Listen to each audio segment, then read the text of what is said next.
Very good evening student. बेटा current affair की class start करेंगे आज। देखिए 11 अक्टूबर और 12 अक्टूबर को जो भी करंट के क्वेश्चन बने हैं सभी के सभी आपके सामने होंगे। ठीक है, तो सभी में काफ़ी अच्छे क्वेश्चंस हैं। कल 11 अक्टूबर के भी और 12 अक्टूबर के भी काफ़ी अच्छे क्वेश्चन हैं, सबको आपको नोट करते हुए चलना है उनके स्टैटिक पॉइंट्स के साथ। देखो सभी क्वेश्चन को ज्योग्राफी से, हिस्ट्री से, पॉलिटी से रिलेट करते हुए चलना है आपको। सभी कंट्री हैं, सभी स्टेट्स हैं, उनके जो भी माउंटेन्स हैं, रिवर्स हैं, लेक्स हैं, है ना, सबका सब जो भी कॉन्टिनेंट है, कंट्री है, स्टेट है, सबके अंदर जो भी स्टैटिक पॉइंट बनता है सबका सब आपको अपने कॉपी में नोट करना पड़ेगा। ठीक है, क्योंकि बेटा क्वेश्चन का जो आजकल जो पेपर का जो पैटर्न है ना, उसमें क्वेश्चन ही इस टाइप के आ रहे हैं। करंट रिलेट करता हुआ है ज्योग्राफी, हिस्ट्री, पॉलिटी से, इकोनॉमिक्स से, तो ये सारी चीजें आपको नोट तो करनी ही पड़ेंगी बेटा। थोड़ी सी एक्स्ट्रा मेहनत आपको करनी पड़ेगी। ठीक है, तो कुछ क्वेश्चन भी मैंने इस टाइप के बनाए हैं ताकि ज्योग्राफी आपको लगे कि क्वेश्चन ज्योग्राफी का, लेकिन वो करंट का क्वेश्चन है बेटा अभी। ठीक है, इस टाइप के क्वेश्चन पेपर में आ रहे हैं। तो बेटा स्टार्ट करते हैं। ये रहा आज का फर्स्ट क्वेश्चन। देखिए, रक्षा सहयोग के लिए भारत और किस देश के बीच समझौता हुआ है? तो बेटा जैसा कि आपको पिक्चर में नजर आ रहा है, ये प्रधानमंत्री नरेंद्र मोदी हैं और तंजानिया की राष्ट्रपति, ये आंसर बेटा इसका होगा तंजानिया। अभी समझौता हुआ बेटा, ये अभी आई हुई थी 8 अक्टूबर से 10 अक्टूबर तक, ये बीच में आई हुई थी। हमारी जो राष्ट्रपति द्रौपदी मुर्मू हैं, उन्होंने इनको इनवाइट किया था। तंजानिया की राष्ट्रपति हैं सामिया सुलू। तो बेटा ये आई हुई थी अभी 8 से 10 अक्टूबर। आंसर है तंजानिया के साथ हमारा रक्षा सहयोग समझौता हो गया। ये तंजानिया बेटा कहाँ की कंट्री है? तंजानिया बेटा तंजानिया बेटा अफ्रीका कॉन्टिनेंट की कंट्री है। अफ्रीका महाद्वीप का देश है तंजानिया। एक गरीब देश माना जाता है तंजानिया। ठीक है, तो वहां की ये प्रेसिडेंट हैं सामिया सुलूह। इनके साथ रक्षा समझौता हमारा हो गया है अभी। इनके बारे में मैंने क्वेश्चन आपको कल परसों भी बताए थे, है ना। स्टैटिक पॉइंट आप पढ़ सकते हो। मैं फिर से ओरली आपको बता दूं, यहाँ की जो तंजानिया की जो राजधानी है उसका नाम क्या है बेटा? तंजानिया की राजधानी क्या है बेटा, बता सकते हो? तंजानिया की कैपिटल है डोडोमा। तंजानिया की कैपिटल क्या है बेटा? डोडोमा। राष्ट्रपति ये आपको दिखाई दे रही है सामिया सुलूह हसन। यहाँ की करेंसी क्या है? शिलिंग। तंजानिया शिलिंग यहाँ की करेंसी है। ठीक है, तो ये हो गया आपका फर्स्ट क्वेश्चन। तो रक्षा सहयोग के लिए भारत ने तंजानिया के बीच में तंजानिया के साथ समझौता किया है अभी। Okay, question number second. JNU द्वारा डॉक्टरेट की मानद उपाधि प्राप्त करने वाली पहली महिला, देखिए बेटा ये फर्स्ट लेडी बन गई है। अभी तक जेएनयू के द्वारा किसी भी महिला को ये उपाधि, ये टाइटल नहीं दिया गया था। मानद उपाधि प्राप्त करने वाली पहली महिला बन चुकी हैं। कौन? पहली महिला बन चुकी हैं बेटा सामिया सुलूह हसन। सामिया सुलूह हसन इसका आंसर होगा। ये बेटा अभी मैंने आपको बताया, ये तंजानिया की राष्ट्रपति हैं। कहां की राष्ट्रपति हैं? तंजानिया।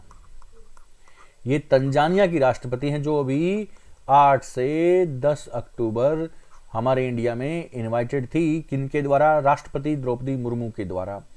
तंजानिया बेटा कहां पर? अफ्रीकन कॉन्टिनेंट का एक देश है तंजानिया, उनकी राष्ट्रपति है ना। अब मैं तंजानिया के बारे में एक दो पॉइंट आपको बताना चाहूं तो सुन लीजिए, सुनिए। देखो बेटा तंजानिया के अंदर जो वहां पर हाईएस्ट माउंटेन पीक अफ्रीका में, वो कौन सा है? किलिमंजारो। कौन सा है? किलिमंजारो।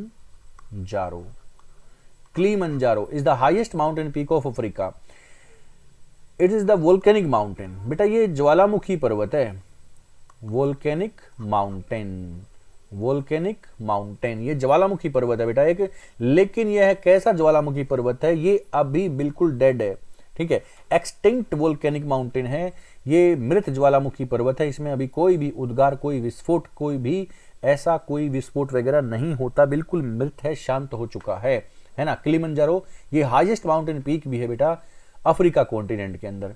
अब अफ्रीका को बोलते हैं डार्क कॉन्टिनेंट, अफ्रीका को बोलते हैं अंध महाद्वीप, क्योंकि एजुकेशन में, सोसाइटी में, कल्चर में, इकोनॉमिक्स फील्ड में जो सभी तरह से ये सबसे पिछड़ा हुआ महाद्वीप है, इसलिए इसको वेरी बैकवर्ड कॉन्टिनेंट बोलते हैं, बहुत ही पिछड़ा हुआ महाद्वीप बोलते हैं। किसको? अफ्रीका को। हालांकि अफ्रीका में बहुत बड़ी सोने की खान है जोहान्सबर्ग, वहीं पर बहुत बड़ी हीरे की खान भी है बेटा Kimberley. Johannesburg is the gold mine and Kimberley is the diamond mine in South Africa country. Africa continent.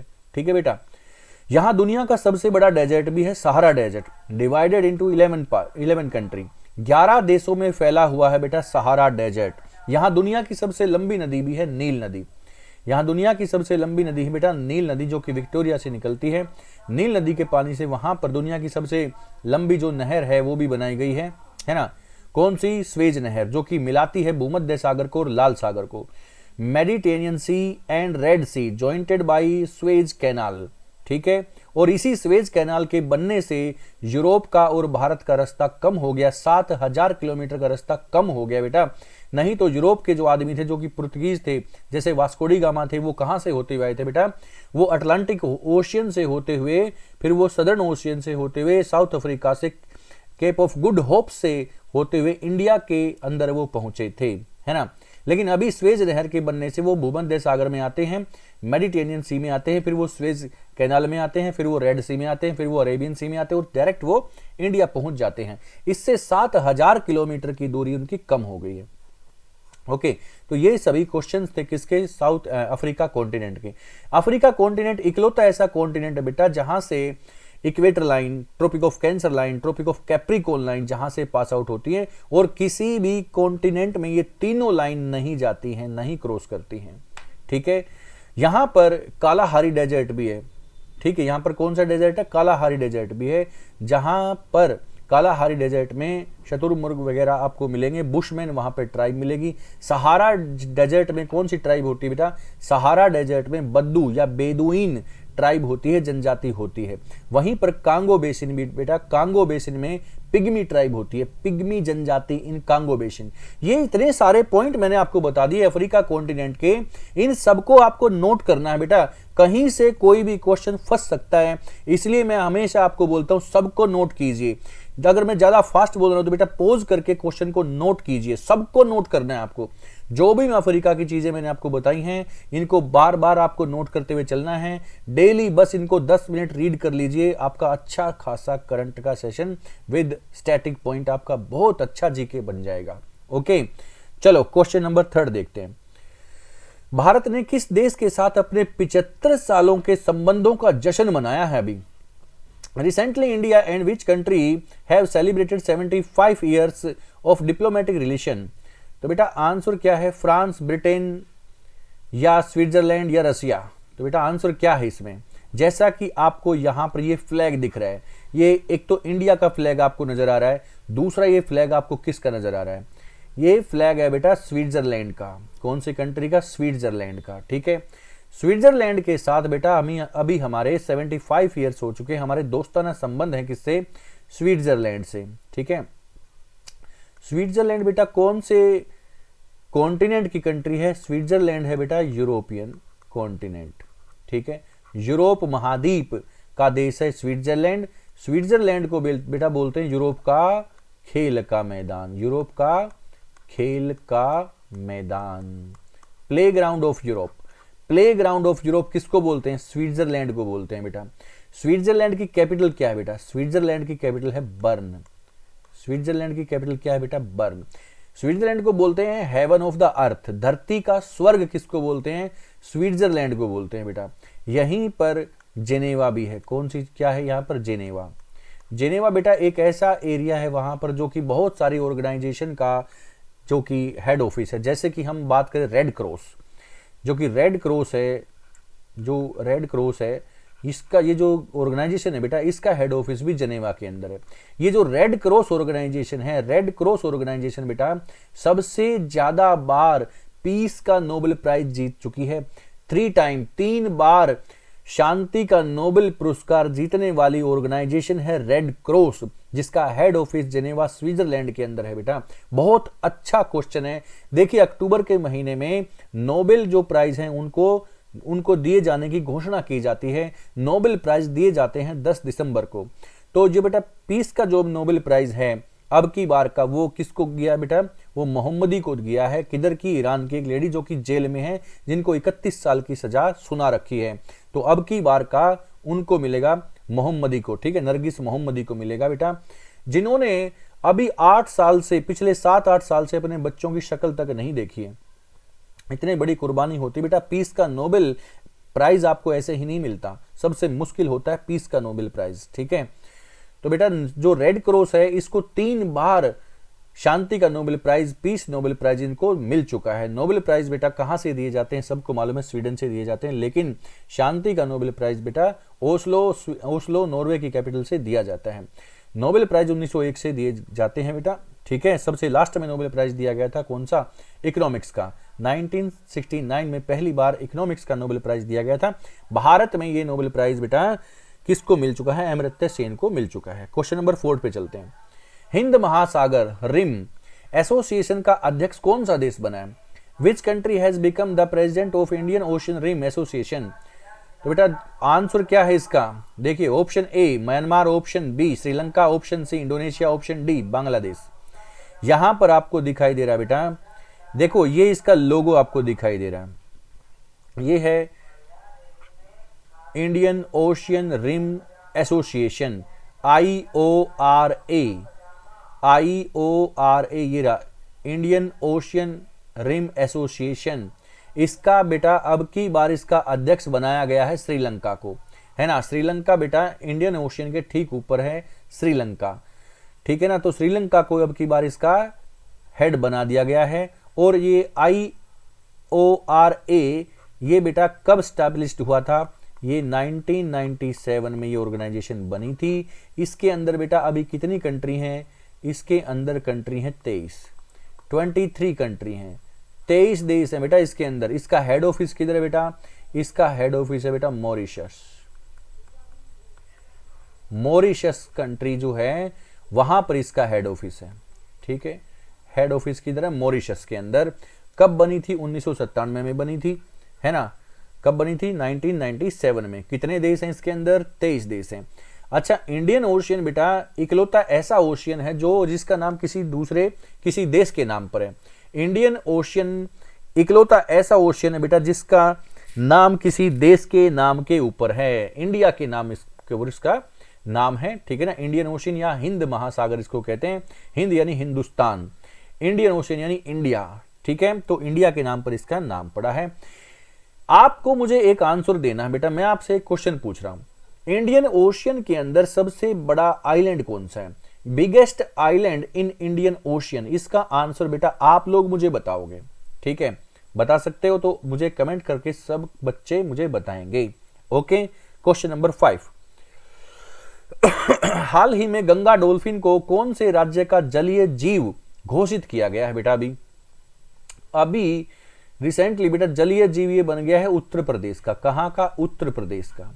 ठीक है, लेकिन भारत का तो ये बेटा, भारत का जलीय जीव तो बेटा 2009 में हो गया था इंडिया में। ठीक है ना, इंडिया का, भारत का जो जलीय जीव है 2009 में घोषित कर दिया गया था। उत्तर प्रदेश का भी जलीय जीव इसको घोषित किया गया है। ठीक है, सीएम योगी आदित्यनाथ के द्वारा। जो गंगा डॉल्फिन होती है ना बेटा, इनके बारे में थोड़ा सा डिस्कस करूं। जो गंगा डॉल्फिन होती है बेटा, ये दृष्टिहीन होती है, अंधी डॉल्फिन होती है। क्या बोलते हैं, अंधी। और ये बेटा मीठे पानी में रहती है, मीठे पानी में ये रहती है। ओके, मीठे पानी में जिंदा रह सकती है, जहां ऑक्सीजन की मात्रा ज्यादा होगी वहां पर ये रहेगी। ठीक है ना, ये अपनी इनकी जो तरंगे होती हैं, प्राश्रव्य जो तरंगे होती हैं, जो वेव्स होती हैं, उनके थ्रू ये अपना शिकार वगैरह करती हैं, है ना। सबसे समझदार जलीय जीव होता है बेटा डॉल्फिन। इनको बेटा, इस डॉल्फिन को सूसू भी बोला गया है। ठीक है, सूसू भी बोला गया है, अपनी एनसीईआरटी के अंदर इसका नाम सूसू भी बताया गया है। अंधी होती है, मीठे पानी में रहती है। यहाँ ये गंगा डॉल्फिन गंगा नदी में, उधर ये मीठे पानी में रहेगी। ओके, तो बेटा ये बहुत अच्छा क्वेश्चन है डॉल्फिन के बारे में। ओके, बात समझ में आ गई। देखिए, मीठे पानी में रहती है, सूसू इसका नाम भी है। और ये जो डॉल्फिन का जो दिवस मनाया जाता है बेटा, वो 5 अक्टूबर को मनाया जाता है, नेशनल डॉल्फिन दिवस। नेशनल डॉल्फिन दिवस बेटा कब मनाया जाता है, मैंने हाल फिलहाल में अभी आपको कुछ दिन पहले बताया था। नेशनल डॉल्फिन दिवस 5 अक्टूबर को मनाया जाता है। ओके, मीठे पानी में रहती है, जहां ऑक्सीजन हाई होता है वहां पर ये आपको मिलेगी। गंगा नदी का पानी खराब क्यों नहीं होता? गंगा नदी का पानी खराब क्यों नहीं होता? क्योंकि उसके अंदर होता है बैक्टीरियोफाज। बैक्टीरियोफाज होता है बेटा उसके अंदर, जो कि खराब जीवाणु को, बैक्टीरिया को नष्ट करता है, उसमें ऑक्सीजन का लेवल हाई हो जाता है, इसलिए वो पानी खराब नहीं होता, इसलिए उसमें गंगा डॉल्फिन पाई जाती है। ओके, तो ये उत्तर प्रदेश का जलीय जीव अभी घोषित कर दिया गया है। बेटा उत्तर प्रदेश की बात करें तो उत्तर प्रदेश के अंदर नेशनल पार्क मुझे बता सकते हैं आप? उत्तर प्रदेश के अंदर बेटा नेशनल पार्क है दुधवा और चंद्रप्रभा, और एक पीलीभीत भी सेंचुरी है बेटा, वहां पर पीलीभीत सेंचुरी है, अभ्यारण्य और नेशनल पार्क वगैरह आप कर दोगे कौन से? दुधवा और चंद्रप्रभा उत्तर प्रदेश के अंदर। ओके वहां पर सोलर सिटी किसको बनाया गया है बेटा? सोलर सिटी बनाया गया है अयोध्या को। ठीक है, अयोध्या किस नदी किनारे है? अयोध्या है सरयू नदी के किनारे पर। ठीक है, गंगा नदी के किनारे पर सबसे बड़े शहर कौन कौन से हैं? कानपुर, वाराणसी, पटना, प्रयागराज, कन्नौज, ये सभी बड़े शहर गंगा नदी के किनारे हैं। गंगा की लॉन्गेस्ट ट्रिब्यूटरी बेटा यमुना है। गंगा की बिगेस्ट ट्रिब्यूटरी बेटा घाघरा नदी है, जो कि नेपाल से आती है। नेपाल से आने वाली 4 बड़ी नदियां जो कि गंगा में आकर ऐड होती हैं, वो कौन कौन सी हैं? नेपाल से आने वाली 4 बड़ी नदियां बेटा कौन सी हैं? घाघरा, जिसको करनाली भी बोलते हैं। ठीक है, कोसी नदी, गंडक नदी, बागमती नदी, ये 4 बड़ी नदियां इंडिया में आकर गंगा में मिल जाती हैं। बागमती नदी के किनारे नेपाल की राजधानी काठमांडू स्थित है। ये पिछली बार दिल्ली पुलिस में पूछा गया क्वेश्चन है। ओके, गंगा में आकर ऐड हो जाती है कौन सी? बागमती। घाघरा नदी नेपाल की सबसे बड़ी नदी है बेटा, यह छपरा बिहार में आकर ये गंगा में ऐड होती है ना। वहीं पर गंडक नदी बिहार के मुंगेर में आकर वो गंगा में ऐड होती है। वहीं बागमती नदी भी है ना। कोसी नदी भी है। कोसी नदी बेटा एक ऐसी नदी है जो सबसे ज्यादा बार मार्ग अपना बदलती है, चेंज करती है, रूट चेंज करती है सबसे ज्यादा बार। बिहार का शोक बोलते हैं कोसी नदी को। ठीक है, पता लग रहा है आपकी बार यहां से बाढ़ आई तो 2-3 किलोमीटर दूर उधर खेतों में मकान बनाया, तो पता लग रहा है कि अब की बार तो इधर से ही आ रही है ना। तो ये कई बार अपना फ्लड जो होता है बेटा, ये दूसरी कई जगह से आ जाता है इसके अंदर, क्योंकि रूट चेंज करती है। दुनिया में सबसे ज्यादा रूट चेंज करने वाली नदी मानी जाती है कोसी नदी, ये भी नेपाल से आती है। ओके, चलो क्वेश्चन नंबर 6 पे चलते हैं। उत्तरी अमेरिका का पहला गांधी संग्रहालय कहां खोला गया है? उत्तरी अमेरिका का पहला गांधी संग्रहालय, गांधी म्यूजियम, ये बेटा ह्यूस्टन में खोला गया है। कहां पर? ह्यूस्टन के अंदर उत्तरी अमेरिका का पहला संग्रहालय खोल दिया गया है अमेरिका के द्वारा, नॉर्थ अमेरिका के द्वारा। अब बेटा मैं नॉर्थ अमेरिका की बात करूं तो नॉर्थ अमेरिका में 3 बड़े देश मैं आपको बताऊं जो कि आपको मैप में साफ दिखेंगे। Canada, United state of America और मैक्सिको 3 बड़ी कंट्री हैं जो आपको नॉर्थ अमेरिका कॉन्टिनेंट के मैप में साफ साफ आपको दिखती हैं। Canada, USA and Mexico. दुनिया में सबसे ज्यादा पेपर का उत्पादन बेटा कनाडा में होता है। दुनिया में सबसे ज्यादा पेपर का उत्पादन बेटा कनाडा में होता है। दुनिया की सबसे बड़ी मीठे पानी की झील बेटा यूएसए के अंदर सुपीरियर लेक है ना। दुनिया में सबसे ज्यादा चांदी का उत्पादन बेटा मैक्सिको के अंदर होता है ना। Silver production is high in the world in Mexico. तो बेटा ये मैक्सिको के अंदर दुनिया में सबसे ज्यादा सिल्वर का प्रोडक्शन होता है। ये सभी पॉइंट आपको नोट कर लेने हैं। ठीक है, यूएसए में प्रेरी ग्रासलैंड एरिया है जो कि बाउल ऑफ व्हीट कहा जाता है, गेहूं का कटोरा कहा जाता है। ठीक है ना, तो ये सभी पॉइंट को आपको नोट करते हुए चलना है।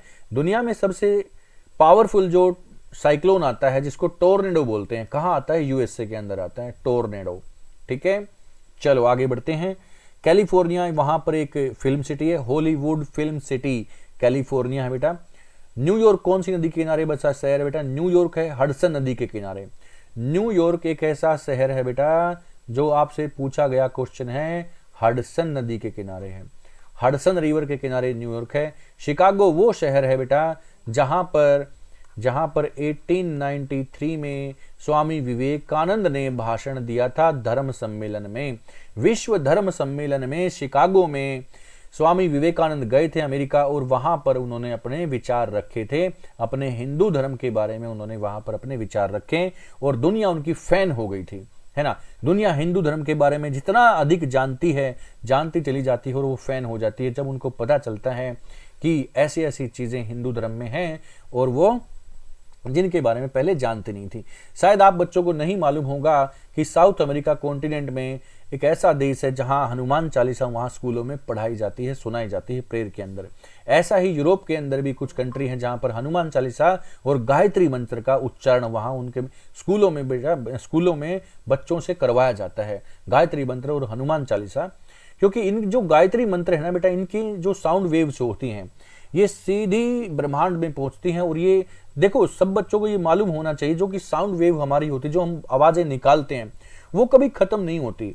उनको अभी एक ऐसी मशीन आ चुकी है बेटा, जो आपने कभी कोई बात बोली होगी कभी कितने साल पहले भी, वो भी कैप्चर की जा सकती है। ठीक है, अभी उस पर काम चल रहे हैं। तो ये जो मंत्र उच्चारण होते हैं, इनमें बड़ी शक्ति होती है। तो इसलिए हनुमान चालीसा और जो हनुमान चालीसा में गुरु जो गायत्री मंत्र वगैरह, इनमें ऐसे ऐसे मंत्र दे रखे हैं, इनकी साउंड वेव जो होती हैं वो बड़ा एक आदमी को बड़े शांति दिलाती हैं। और ऐसी ऐसी तकनीक ऐसी इजाद कर ली है वैज्ञानिकों ने, जो कि उन आवाजों को, उन मंत्रों को खोज निकालती हैं कि कब क्या चीज बोली गई थी, उसका अर्थ क्या है। ठीक है, तो काफी इंपॉर्टेंट है बेटा ये चीजें। शिकागो में धर्म सम्मेलन में भाषण दिया था स्वामी विवेकानंद ने 1893 में। तो काफी अच्छे पॉइंट थे बेटा यहाँ पर। 1893 की 3 बातें मैंने आपको बताई थी इतिहास के अंदर। स्वामी विवेकानंद कहाँ गए थे? अमेरिका के शिकागो में गए थे। और 1893 में ही गांधी जी किधर गए थे? अफ्रीका में गए थे। और 1893 में ही एनी बेसेंट भारत में आई थी। ठीक है ना। चलो क्वेश्चन नंबर 7। अभी हाल ही में अंतर्राष्ट्रीय बालिका दिवस कब मनाया गया? अभी हाल ही में अंतर्राष्ट्रीय बालिका दिवस मनाया गया बेटा 11 अक्टूबर को। अभी 11 अक्टूबर को अंतर्राष्ट्रीय बालिका दिवस मनाया गया। अभी बेटा ये राष्ट्रीय महासभा के द्वारा, यूएनओ की जो राष्ट्रीय महासभा है, इंटरनेशनल अंतर्राष्ट्रीय महासभा है, उसने महासभा के द्वारा 2011 में ये घोषणा कर दी कि 11 अक्टूबर को हम अंतर्राष्ट्रीय बालिका दिवस, international girl child day celebrate किया जाएगा। हम करेंगे इसको एवरी ईयर। तो 11 अक्टूबर को इसको सेलिब्रेट किया जाता है बेटा लड़कियों के मान सम्मान के लिए। ठीक है, उनको पढ़ाने लिखाने के लिए, उनको जागरूक करने के लिए ये दिवस मनाया जाता है every year 11 October. Question number 8। Kerala की पहली 3D प्रिंटिंग इमारत कहां बनाई गई है? Where is Kerala's first 3D printed building built? तो बेटा ये कहां पर बनाई गई है? ये आपको दिखाई दे रही है, ये दिखाई दे रही है आपको। ये है कहां पर? तिरुवनंतपुरम के अंदर। तिरुवनंतपुरम के अंदर। ऐसा नहीं कि भारत की पहली है, लेकिन केरला की पहली है। तिरुवनंतपुरम में पहली 3D प्रिंटिंग इमारत बना दी गई है तिरुवनंतपुरम के अंदर। ठीक है, अब सुनिए केरला के बारे में कुछ स्टैटिक पॉइंट। बेटा केरला एक ऐसा राज्य है जहां पर इंडिया में सबसे पहले मानसून आता है। कहां पर आता है? केरला में। सबसे पहले बारिश केरला में होती है। केरला में कौन सा कोस्ट लाइन है? मालाबार कोस्ट लाइन है। मालाबार तट पर केरला में सबसे पहले बारिश होती है हमारे देश के अंदर। केरला लिटरेसी रेट में फर्स्ट है बेटा इंडिया में। इसको 100% इसको साक्षर राज्य का दर्जा दिया गया है, जबकि इसकी जो साक्षरता है, लिटरेसी रेट है इसका, वो 93 से 94% है। यहीं पर पुरुष भी, यहीं पर महिलाएं भी सबसे ज्यादा पढ़ी लिखी हैं। ठीक है, यहाँ रिचेस्ट टेम्पल है बेटा इंडिया का श्री पद्मनाभ स्वामी। यहाँ पर सबरीमाला टेम्पल भी है। यहाँ पर पेरियार नदी भी है, पेरियार नेशनल पार्क भी है और पेरियार लेक भी है। पेरियार के नाम से यहाँ 3 चीजें मैंने आपको बताई हैं। एक गांव, एक पंचायत, एक प्लेग्राउंड। ये योजना कहां पर स्टार्ट की गई थी बेटा? केरला में स्टार्ट की गई थी। करंट का क्वेश्चन है ये भी, है ना। तो बहुत सारे अच्छे क्वेश्चन हैं केरला के अंदर। केरला में मोहिनीअट्टम और कथकली यहाँ का क्लासिकल डांस है। केरला ही वो स्टेट है जहां वास्को डी गामा इन 1498 में सबसे पहले कालीकट सी पोर्ट पर पहुंचे थे। ठीक है, चलो आगे बढ़ते हैं क्वेश्चन नंबर 9 पर। लेक लड़की प्यारी बेटी योजना का संबंध कौन से राज्य से है? बड़ा अच्छा क्वेश्चन है। प्यारी बेटी का संबंध कौन से राज्य से है? बेटी बचाओ बेटी पढ़ाओ का संबंध तो हरियाणा से, हरियाणा में काफी जगह पर ये चला है ना। सभी पूरे हरियाणा में इसकी बड़ा इसको समझा गया और इसीलिए जो हरियाणा है वहां पर जो सेक्स रेशो है वो उसमें सुधार हुआ है। आप सबको मालूम है कि सेक्स रेशो में सबसे बड़ा राज्य, जो सबसे पहले जो राज्य है वो आता था केरला। अभी भी केरला ही है। 1000 लड़कों पर 1084 लड़कियां हैं, यानी 84 लड़कियों की संख्या ज्यादा हो गई वहां पर। लेकिन वहीं हरियाणा की बात की जाए तो सेक्स रेशो में हरियाणा सबसे पीछे है। अकॉर्डिंग टू 2011 सेंसस वहां पर 879 लड़कियां थी, लेकिन अभी बेटा हाल फिलहाल में 920 के आसपास उसका जो सेक्स रेशो है वो हो चुका है, लिंग अनुपात हो चुका है। ठीक है, काफी उसका प्रभाव पड़ा है, इन योजनाओं का काफी ज्यादा इम्पैक्ट होता है। ओके, तो ऐसी ही एक लेक लड़की बेटी प्यारी बेटी योजना, अब ये कौन से राज्य से संबंधित है, कौन से राज्य ने इसकी शुरुआत कर दी है? Option A Madhya Pradesh, option B Uttar Pradesh, option C Maharashtra, option D Haryana. तो बेटा इसका संबंध है कहां से? महाराष्ट्र से। महाराष्ट्र से इसका संबंध है और बहुत ही लाजवाब योजना है। देखो मैं थोड़ा सा इसके बारे में बताऊं, सुनिए। जब बच्ची का जन्म होगा तो 5,000 रुपये उसको जन्म के वक्त मिल जाएंगे। जब वो फर्स्ट क्लास में जाएगी तो 6,000 रुपये उसको मिल जाएंगे, है ना। जब वो छठी क्लास में जाएंगी तो उसको 7,000 रुपये मिल जाएंगे। जब वो 11वीं क्लास पास कर लेगी तो उसको 8,000 रुपये मिल जाएंगे, है ना। जब वो 18 साल की हो जाएंगी, 18 ईयर्स कंप्लीट कर लेंगी तो उसको 75,000 जो रुपये हैं वो और दे दिए जाएंगे। यानी टोटल अमाउंट आप देख सकते हो कितना हो गया, ये टोटल अमाउंट 1 लाख से ऊपर हो गया, है ना। तो ये इतना फायदा आप इस योजना से उठा सकते हैं, लेकिन सबके लिए नहीं। ये योजना महाराष्ट्र में है ना। ये योजना महाराष्ट्र में है। प्यारी बेटी लेक लड़की योजना का संबंध महाराष्ट्र से है। ऐसी बहुत सारी योजनाएं स्टार्ट कर रखी है बेटा, सुकन्या योजना, लाडली योजना, है ना। तो लेकिन ऐसी ही एक योजना महाराष्ट्र में आ गई है अभी, लेक लड़की यानी प्यारी बेटी योजना। जन्म के समय से ही 5,000 रुपये उसको मिलेगा। पहली क्लास में जाएगी तो 6,000 मिलेगा, छठी क्लास में जाएगी तो 7,000 मिलेगा, 11वीं पास कर लेगी तो 8,000 रुपया दिया जाएगा, 18 साल की हो जाएगी तो 75,000 रुपया लड़की को दिया जाएगा। ओके, क्वेश्चन नंबर 10 पे चलते हैं। 7 अक्टूबर को कौन सा दिवस मनाया जाता है? Cotton day, silk day, millets day, none of these. देखो बेटा, कॉटन डे बोले तो कपास दिवस, सिल्क डे बोले तो रेशम दिवस, मिलेट्स डे बोले तो मोटा अनाज दिवस। ठीक है, जैसे ज्वार, बाजरा, मक्का, रागी, ये सब मोटा अनाज आता है, मिलेट्स में आता है। ओके, रेशम, जैसे रेशम के कीट होते हैं बेटा, सिल्क वोम होता है ना, तो उसका भी डे। लेकिन इसका आंसर क्या है? कॉटन। इसका आंसर है कॉटन डे, कपास दिवस। 7 अक्टूबर को कपास दिवस मनाया जाता है। बहुत इंपॉर्टेंट है कपास, बहुत इंपॉर्टेंट है। भारत में सबसे ज्यादा कपास, कॉटन कल्टीवेशन, कपास की खेती होती है बेटा किधर? गुजरात में। फिर सबसे ज्यादा होता है महाराष्ट्र में। ठीक है, ये क्वेश्चन लास्ट ईयर एसएससी में पूछा जा चुका है। भारत में सबसे ज्यादा कॉटन यानी कपास का उत्पादन गुजरात में होता है, फिर महाराष्ट्र में होता है। कपास कौन सी मिट्टी में होता है बेटा? कपास होता है बेटा ब्लैक सोइल में, काली मिट्टी में कपास की खेती सबसे बढ़िया होती है। काली मिट्टी में कपास की खेती सबसे बढ़िया होती है। और काली मिट्टी का निर्माण कैसे होता है? मेड बाय बेसाल्ट रॉक्स, ये बेसाल्ट की चट्टान होती है बेटा। बेसाल्ट चट्टान कैसे बनती है? बेसाल्ट की चट्टान बनती है किससे? जब ज्वालामुखी विस्फोट होता है ना, वोल्केनिज्म जब होता है तो लावा बाहर निकलता है।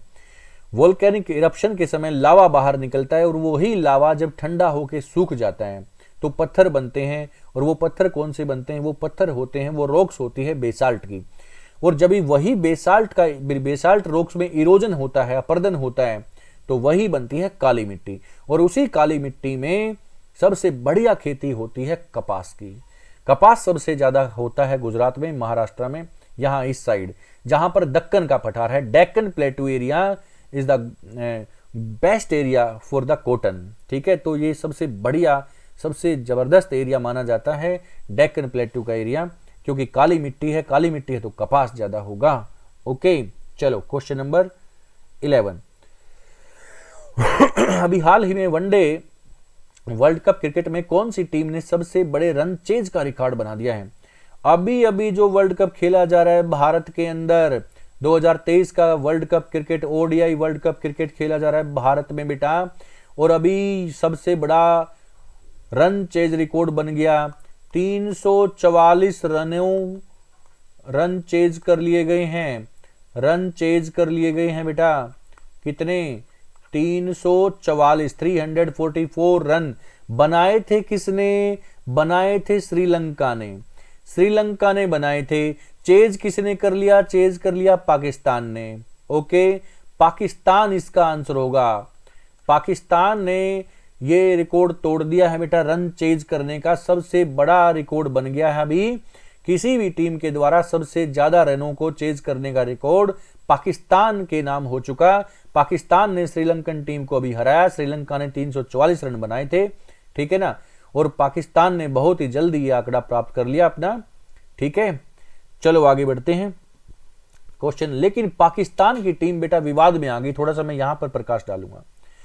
पाकिस्तान की जो टीम है यहां पर विवाद में आ गई क्योंकि इनके जो प्लेयर है जिन्होंने बहुत अच्छी पारी खेली रिजवान करके, ये जो प्लेयर है बेटा इन्होंने बहुत बेस्ट पारी खेली है अपनी, लेकिन यहां पर उन्होंने इस पारी को अपनी जो इनिंग खेली है, इस इनिंग को ये डेडिकेट किया है किसको?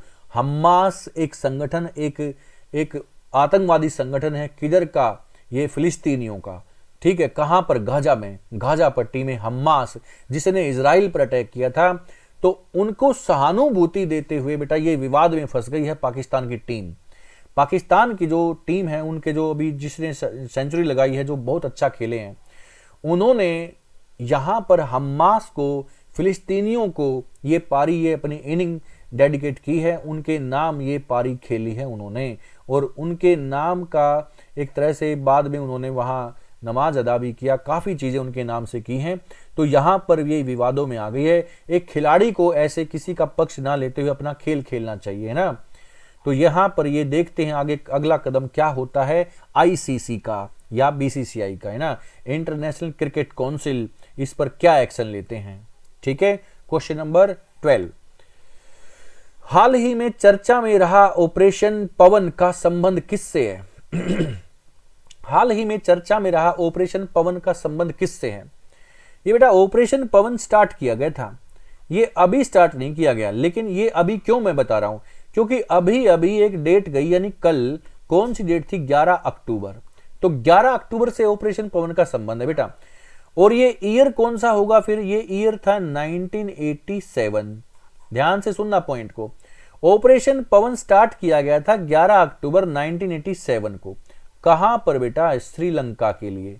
श्रीलंका, सुनिए ध्यान से, श्रीलंका में एक जगह है जाफना, श्रीलंका में एक जगह है जाफना, और जाफना जो जगह है वहां पर अधिकार कर रखा था लिट्टे ने। लिट्टे लिबरल जो उनका जो टेररिस्ट जो उनका एक संगठन है लिट्टे, है ना, आतंकवादियों का संगठन मानते हैं, इल्म है, ये जो अपने तमिल की जो संगठन, तमिल का संगठन मानते हैं एक प्रकार से इनको, ठीक है, लिट्टे। तो इन्होंने क्या कर रखा था? जाफना पर कब्जा कर रखा था लिट्टे संगठन ने। ये श्रीलंका का तमिलों का एक प्रकार से ये संगठन है जो कि श्रीलंका में कार्यरत था, उस समय जाफना पर कंट्रोल कर रखा था। इसी लिट्टे से जाफना को स्वतंत्र कराने के लिए, लिट्टे के प्रभाव से उसको हटाने के लिए हमने अपनी एक फौज भेजी थी, किधर? श्रीलंका के जाफना में। कब की बात है? यह है 11 अक्टूबर 1987 की, और इस ऑपरेशन का नाम दिया गया था ऑपरेशन पवन। इसमें बेटा कुछ भी नहीं हुआ, हमारी ही हार हुई, हमारे बहुत सारे फौजी मारे गए, हमारा बहुत सारा नुकसान हुआ, और वर्ल्ड में हमें बहुत कुछ सुनने को मिला कि क्यों दूसरे देश के हम अंदर घुस रहे हैं, क्यों अपना प्रभाव वहां पर जमा रहे हैं। हमने दूसरे देशों का सुना भी बहुत, हमारा नुकसान भी इसमें इतना ज्यादा हुआ, है ना। और देखो बेटा, यही कहीं ना कहीं वजह थी वहां पर जो उस समय के जो प्रधानमंत्री हैं राजीव गांधी, उनकी हत्या की भी वहीं से कड़ी जुड़ी हुई है, उनका मर्डर भी उसी के दौरान हुआ, ठीक है ना, उसी चीज से जुड़ते हुए। ओके, तो ऑपरेशन पवन बेटा 11 अक्टूबर 1987 में श्रीलंका में चलाया गया था उस समय की गवर्नमेंट के द्वारा। बात कब की थी? 11 अक्टूबर की, इसीलिए ये क्वेश्चन यहां पर बताया गया। ओके, क्वेश्चन नंबर 13, ओजोन छिद्र कहां पर हुआ है जिसका आकार ब्राजील से भी 3 टाइम ज्यादा हो चुका है? ब्राजील से भी 3 टाइम ज्यादा हो चुका है बेटा इसका आकार। ओजोन छिद्र है ये, और ये सबको मालूम है कि ये कहां पर हुआ है? ये हुआ अंटार्कटिका में। अंटार्कटिका में ये छिद्र, ये होल बढ़ता ही जा रहा है भाई अंटार्कटिका में। Antarctica is the 5th biggest continent in the world. कौन से नंबर का बेटा? ये 5th बिगेस्ट कॉन्टिनेंट है, 5th बिगेस्ट कॉन्टिनेंट। ध्यान देना, जहां पर कोई आदमी नहीं रहता, यहां पर कुछ हमारे रिसर्च सेंटर हमने लगाए हैं, जैसे कि मैं आपको बताऊं, दक्षिणी गंगोत्री,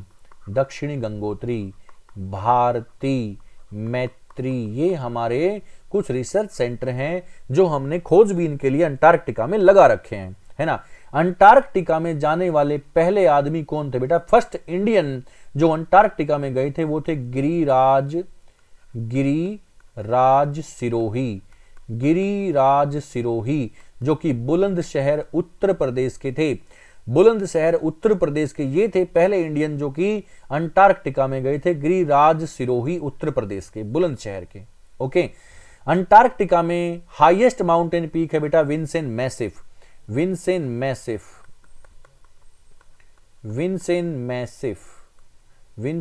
ये फिर से मैं लिख देता हूं यहां पर, विंसेन मैसिफ। यहां पर सबसे लंबी पर्वत श्रृंखला बेटा trans Antarctica longest mountain range है अंटार्कटिका के अंदर। ओके, अंटार्कटिका में अभी ओजोन छिद्र ये काफी ज्यादा बढ़ गया है। अब मैं थोड़ी सी बात करूं बेटा ओजोन के बारे में। ओजोन यानी O3 बेटा, ओजोन गैस की लेयर कौन सी एटमॉस्फेरिक लेयर में पाई जाती है? वायुमंडल की कौन सी परत में ओजोन गैस पाई जाती है? ये क्वेश्चन आप मुझे बताओगे, ठीक है। देखो हमारी वायुमंडल की कितनी लेयर्स हैं बेटा? ये फर्स्ट लेयर है जिसको बोलते हैं ट्रोपोस्फियर। क्या बोलते हैं? ट्रोपोस्फियर यानी शोभ मंडल। ये सेकंड लेयर जिसको बोलते हैं स्ट्रेटोस्फियर यानी कि समताप मंडल। ओके, नीचे वाली कौन सी बेटा? शोभ मंडल सबसे नीचे, फिर समताप मंडल, फिर आ जाती है मीजोस्फियर।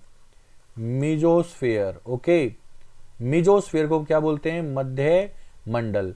ऊपर आ जाती है फिर थर्मोस्फियर को बोलते हैं क्या? थर्मोस्फियर को बोलते हैं बाह्य मंडल या आयनोस्फियर या आयन मंडल। सबसे ऊपर आ जाती है कौन सी? एग्जोस्फियर यानी बहिर्मंडल। तो सुनिए ध्यान से, ट्रोपोस्फियर, स्ट्रेटोस्फियर, मिजोस्फियर, थर्मोस्फियर और फिर आ जाती है एग्जोस्फियर। तो ओजोन गैस किस में पाई जाती है? मेन पॉइंट है ये ओजोन गैस की लेयर पाई जाती है बेटा इन स्ट्रेटोस्फियर, समताप मंडल के अंदर। समताप मंडल के अंदर पाई जाती है ओजोन गैस की परत। ओजोन गैस की परत पाई जाती है समताप मंडल के अंदर। ओके, बात समझ में आ गई? ओके, देखो हवाई जहाज किस में उड़ते हैं? ये भी समताप मंडल में स्ट्रेटोस्फीयर में उड़ते हैं। आंधी, तूफान, वर्षा, बादल सभी वायुमंडलीय घटनाएं कहां पर होती हैं? ट्रोपोस्फीयर में होती हैं। सभी पॉइंट्स को नोट करें, मैं फिर से बोल रहा हूं। आंधी, तूफान, वर्षा, बादल सभी वायुमंडलीय घटनाएं कहां पर घटित होती हैं? ट्रोपोस्फीयर में होती हैं। क्लाउड्स, रेनफॉल, विंड, स्टॉर्म, ये सारी चीजें आर हैपन इन ट्रोपोस्फीयर। सभी चीजें ये ट्रोपोस्फीयर में होती हैं। हवाई जहाज कहां उड़ते हैं? स्ट्रेटोस्फीयर में उड़ते हैं। यहीं पर ओजोन गैस की परत पाई जाती है। मध्य मंडल में मेजोस्फीयर में सबसे कम तापमान होता है, -100 डिग्री सेल्सियस यहां पर टेम्परेचर पहुंच जाता है, बहुत ही कम। ठीक है, यहीं पर बेटा उल्का पिंड यानी हमारे जो मीटियोर्स हैं, उल्का पिंड यहीं पर जलकर नष्ट हो जाते हैं, खत्म हो जाते हैं। Meteor bodies burn up in this layer. Mesosphere में मीटियोर बॉडीज जिनको हम बोलते हैं टूटता तारा, वो टूटता तारा नहीं होता, उल्का पिंड होता है। वो इस लेयर में आते आते वो जलकर खत्म हो जाता है, क्योंकि बहुत ठंडी भी है यहाँ पर। उसमें जो आग जो जल रही होती है फ्रिक्शन के कारण वो खत्म हो जाती है, यहाँ पर आकर वो डिस्ट्रॉय हो जाता है, खत्म हो जाता है। ओके, इसके ऊपर आता है आयनोस्फीयर यानी थर्मोस्फीयर, बाह्य मंडल उसको बोलते हैं। यहां पर हम मैनमेड सैटेलाइट अपने सेटल करते हैं बेटा, यहां पर छोड़ते हैं, हम यहीं पर उसको सेट करते हैं, जिससे हमें मौसम संबंधी जानकारी मिलती है। कौन सी दुनिया में कौन सी चीज क्या कर रही है, कहां पर किसकी डायरेक्शन क्या चीज होती है, समय का बोध, कोई भी जो रेडियो एक्टिव जो भी चीजें होती हैं, जो कि रेडियो वेव्स होती है, वो भी वहां पर पाई जाती है, जिससे हमें मौसम संबंधी जानकारी मिलती है। हमारे टीवी, मोबाइल, लैपटॉप वगैरह आजकल जितनी भी जो ऐसी सुविधाएं हैं, सभी की सभी बेटा सभी की सभी हैंडल होती हैं कहां से? सैटेलाइट के थ्रू। तो सैटेलाइट नहीं होता तो बहुत कुछ ऐसा आजकल जो आप देख रहे हो ये सारी चीजें नहीं होती। वही सैटेलाइट हम कहां पर सेट करते हैं? थर्मोस्फीयर में, आयनोस्फीयर में, बाह्य मंडल में। ओके, और सबसे ऊपर होता है एक्सोस्फीयर। एक्सोस्फीयर में दो गैसेस मेन है, वहां पर हाइड्रोजन एंड हीलियम, और वो बहुत ऊंचाई पर 400 किलोमीटर से ज्यादा हाइट पर वो है। ओके, तो यहां पर बात थी ओजोन होल की। ओजोन होल अंटार्कटिका में सबसे ज्यादा हो चुका है, ब्राजील से भी 3 गुना बड़ा आकार उसका हो चुका है। ठीक है, और ओजोन गैस की लेयर आपको मिलेगी समताप मंडल में। तो ये क्वेश्चन था, बड़ा फैंटास्टिक क्वेश्चन। चलो क्वेश्चन नंबर 14, आज का लास्ट क्वेश्चन, क्वेश्चन नंबर 14। हाल ही में चर्चा में चल रहा प्रोजेक्ट कुइपर का संबंध किससे है? ये कुइपर नहीं बेटा, इसको सुधारो, देखो इसकी है कुइपर, कुइपर, या फिर लिखता हूं कुइपर। तो बेटा कुइपर का संबंध किससे है? Project Kuiper related to Amazon related to Amazon. तो बेटा इसका संबंध अमेजन से है, या अमेजोन से भी आप कह सकते हो। अमेजन देखो लिख रखा है ना, प्रोजेक्ट कुइपर, इसका संबंध है अमेजन से। होता क्या है बेटा, ये रिलेटेड है इंटरनेट से। जो इंटरनेट आपको जो सुविधा मिलती है, इंटरनेट से आप जो भी कुछ चलाते हो, आजकल इंटरनेट के बिना कुछ भी नहीं है ना। तो कई बार होता क्या है, जब मौसम चेंज होता है, आंधी तूफान वर्षा बादल होता है, तो इंटरनेट की स्पीड उससे कम हो जाती है, या कई बार वो चली भी जाती है, बिल्कुल, है ना। तो अमेजन ने बेटा ये प्रोजेक्ट कुइपर स्टार्ट किया, जिससे अभी इसके बाद कोई भी समस्या नहीं होगी, चाहे कैसा भी आंधी तूफान वर्षा बादल कुछ भी हो, लेकिन आपको अमेजन के थ्रू ये इंटरनेट की जो स्पीड है उतनी ही मिलेगी, चाहे कुछ भी हो जाए, है ना। आप अपना एंटरटेनमेंट, अपना एंजॉय उसी समय कर सकते हो, जो भी आप चल रहा है बाहर, चाहे कैसा भी मौसम हो, आपका उससे कोई लेना देना नहीं होगा, क्योंकि आपका इंटरनेट की स्पीड उतनी ही होगी। इससे किससे? प्रोजेक्ट कुइपर से, प्रोजेक्ट कुइपर से। ये प्रोजेक्ट कुइपर अभी स्टार्ट कर दिया है, किसने? अमेजन ने। ओके, चलो आज के लिए बेटा इतना ही काफी, मिलते हैं नेक्स्ट सेशन में। देखिए 2 दिन के क्वेश्चन इसमें मैंने डाल दिए, बहुत ही फैंटास्टिक सेशन था हमारा ये। ओके, सब चीजों को आपको नोट करते हुए चलना है, क्लासेस को लाइक और शेयर ज्यादा करना है। काफी बच्चे बेटा देख लेते हैं, पसंद भी आते हैं, लेकिन बेटा लाइक नहीं करते या तो भूल जाते हैं। लाइक भी कीजिए, शेयर भी कीजिए। ओके, मिलते हैं नेक्स्ट सेशन में। Thank you very much.